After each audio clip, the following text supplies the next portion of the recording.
Hello friends, welcome back to my channel, my home sweet classroom.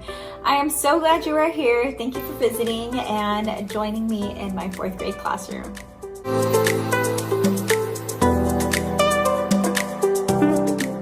If you are new to my channel, my name is Maritza Lara and I teach 4th grade. I actually teach overseas on a military base in Guantanamo Bay, Cuba. It is especially unique and it is so exciting to be in this kind of community. In today's video, I'd like to talk to you guys about interactive notebooks and how I use them in my classroom and how much they have helped me along the years and help my students and even parent communication. It has been amazing, and I hope that you find these 7 reasons why I use interactive notebooks might help you in your classroom. What can parents and classrooms gain from this tool? My very first reason is interactive notebooks teach students to organize and synthesize their thoughts. By working with students to create a process for them to organize their thinking, the biggest thing for me is that I would like my students to be able to, on their own, organize their thoughts, organize their thinking, and be able to use that in the future for notes, for study, use it to gain on study habits. And I think that's the biggest role the interactive notebooks have. They're able to organize their own thoughts and their own thinking, even in a creative way. If they want more color, if they want to add more illustrations, that is a perfect tool to allow them to do that. My reason number 2 is interactive notebooks accommodate multiple learning styles at one time, in and out of the classroom. Fortunately, interactive notebooks, they can take those anywhere they need to. If your students have tutoring, if your students are being pulled out for one-on-one groups, this is a perfect tool to pull those interactive notebooks. I personally use those in small group. A lot of my students come and we spiral and review skills that need more of a foundation. So my students will bring their interactive notebooks and we're able to really grow on those skills to be able to help them master the goal that was intended to be mastered when it was originally taught. My reason number 3 is student-teacher parent interaction is built and strengthened with the use of interactive notebooks. I have to say that interactive notebooks have really been a big smile on my parents' face when I show them that the work that my students have produced out of their interactive notebooks. When students are working at home with homework and they bring those interactive notebooks home, it has been an essential tool for my students because sometimes parents don't know or understand how they're supposed to be teaching their child the skill that was taught in school by the teacher. And a lot of my parents get really confused as to how was I supposed to teach my child? This is how I learned it when I was in school. So that interactive notebook can help with that, can really be a tool for parents to help their children at home.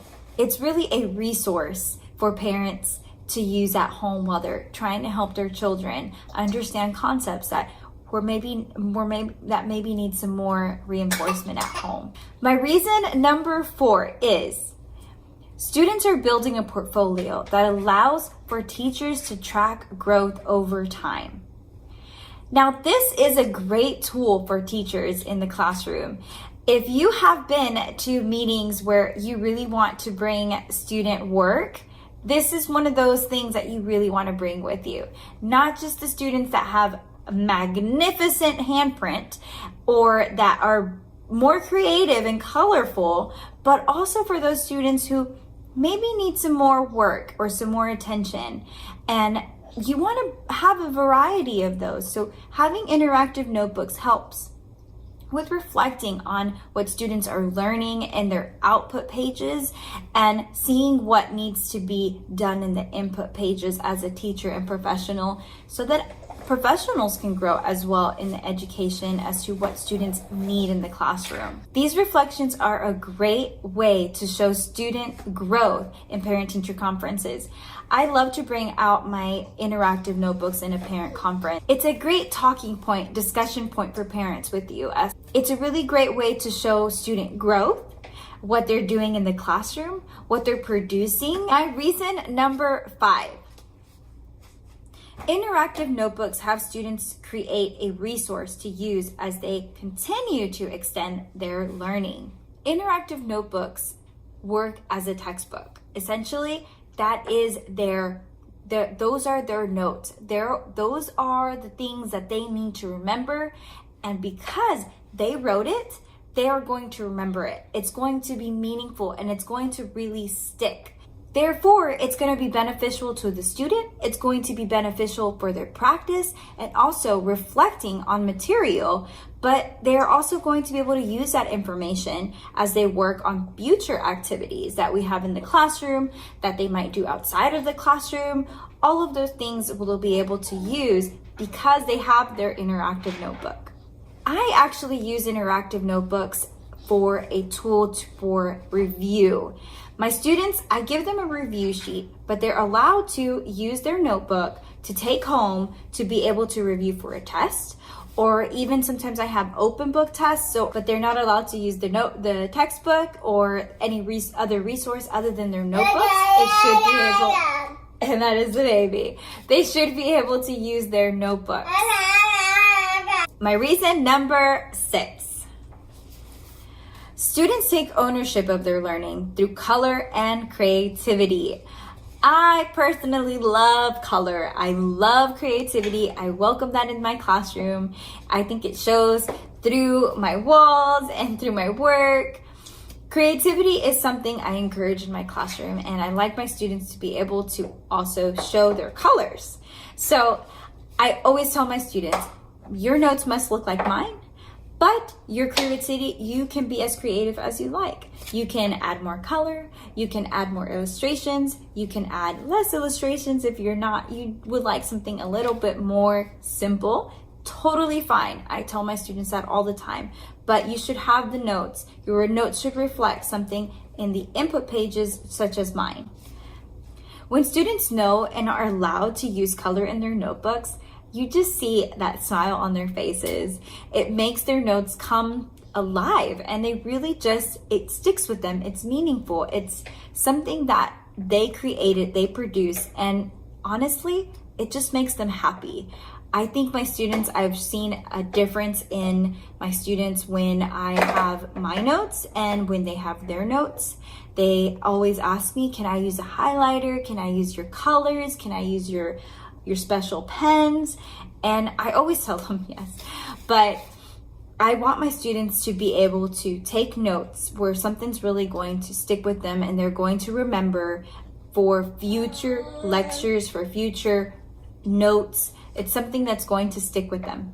This creativity also really sparks their visual learning.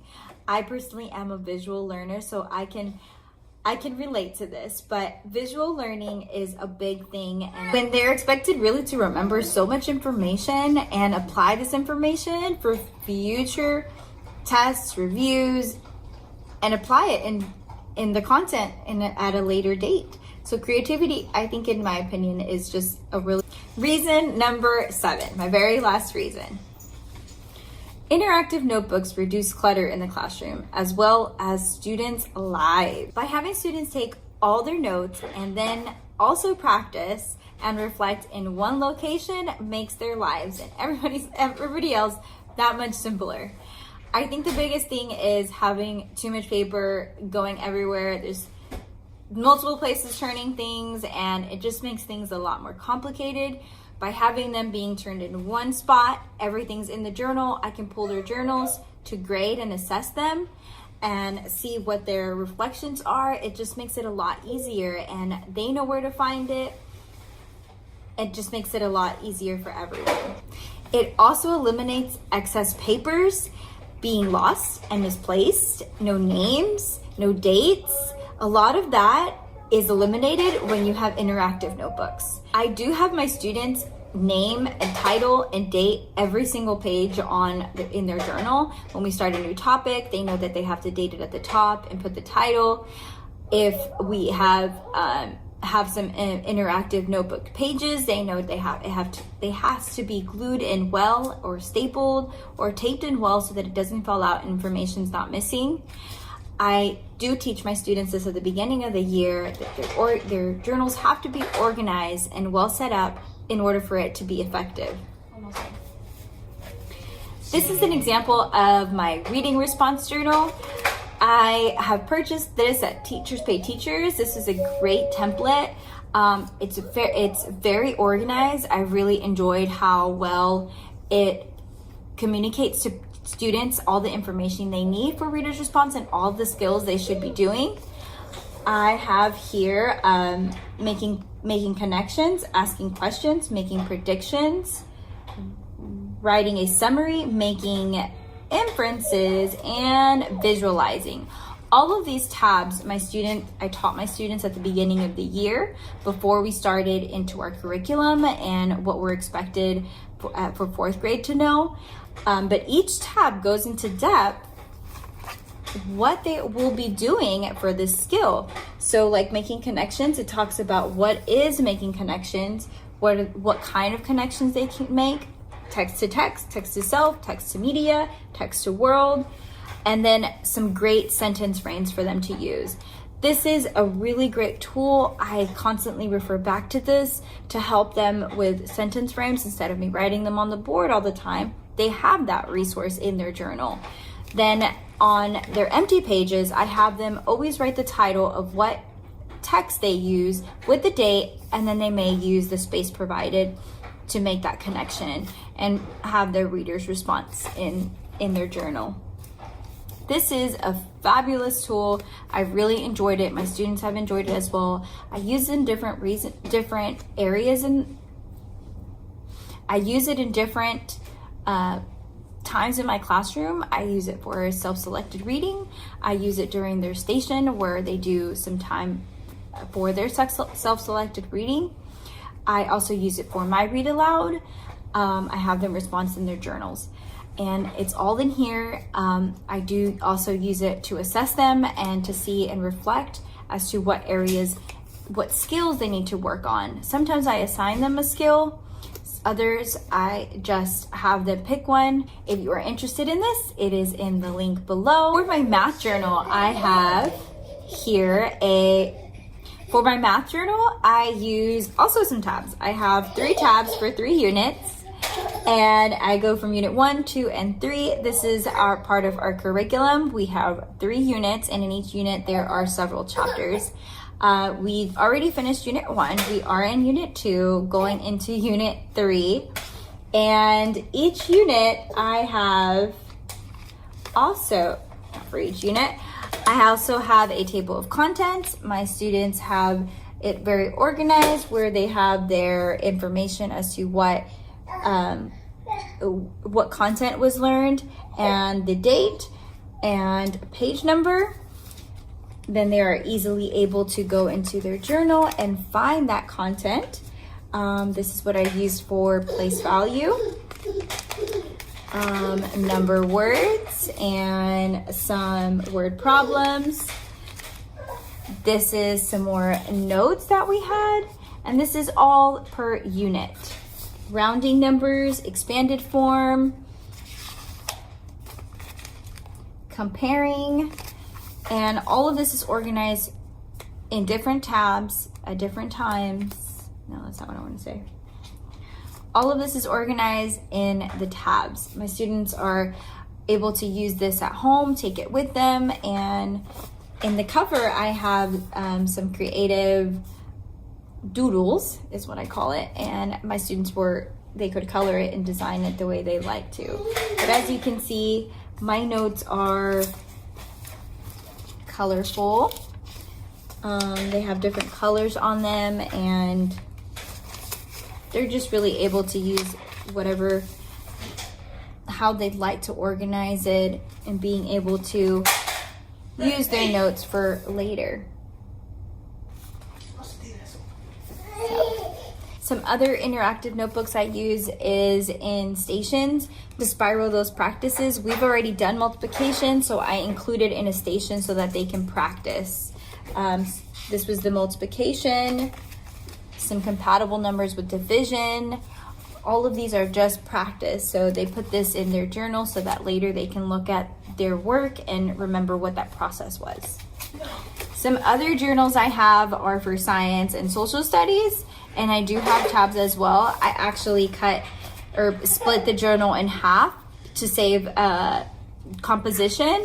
I don't plan on using the entire journal, well, at least I hope not, but I did split it in half, hoping that we can save our compositions and just have one for science and social studies.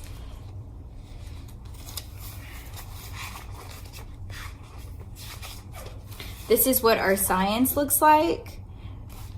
And we make sure we do a lot of illustration. We do some graphic organizers inside, really digging deep into our journals. This was some examples of what we did in social studies, regions, branches of government, and all of this they hold in their science and journal composition books. This is our grammar and vocabulary. Again, I do this in tabs. I split them in half and have one composition for that. Some things we do in vocabulary and grammar are things such as the skills that we're learning, figurative language. If we're learning the pattern of the week, I'll have my students write their notes in their journal. For example, we did adjectives at the beginning of the year, and I had them make a flower. Some of my students didn't want to make a flower, and that was completely fine. We did vowels, vowel, consonant, E syllables, and I have them do this in their journal. Some of them didn't want to do a bubble. That's completely fine as well, as long as they have their notes down and they understand what they have in their journals. The last journal I have is the text evidence journal. This journal I use as another tool that I have for reading. Our reading curriculum has us doing a lot of text evidence, and instead of printing out all of the graphic organizers they want us to use, I have my students do it in their journal. So they will draw the graphic organizer or tell me what the text evidence is, and then the reflection part of it. This one particularly was personification. So I'll have them cite the evidence and then tell me the theme of it. This past week we did analyze first person and third person. So I'll have them do their charts in their journals and compare and contrast. This was a great tool for me to use as assessment because a lot of this is done on paper, and instead of me having to collect all the papers, I can just pull their journals out and use it as a tool and a guide for me to understand where they're at in their thinking and reflections, and see if they're understanding the objective of that week. Well, those are my 7 reasons why I think interactive notebooks are such a great tool in the classroom, and they have been a great resource for parents, students, and teachers, and I think you'll benefit from them as well. I hope this has been useful and resourceful to you. Please look at the links down below if you are interested in purchasing and using those resources in your classroom. Thank you for watching till the end of this video, and I will see you guys later. Don't forget to subscribe and like this video. Give it a thumbs up if you have found this useful and resourceful. And please don't forget to subscribe. I will see you guys later. Bye.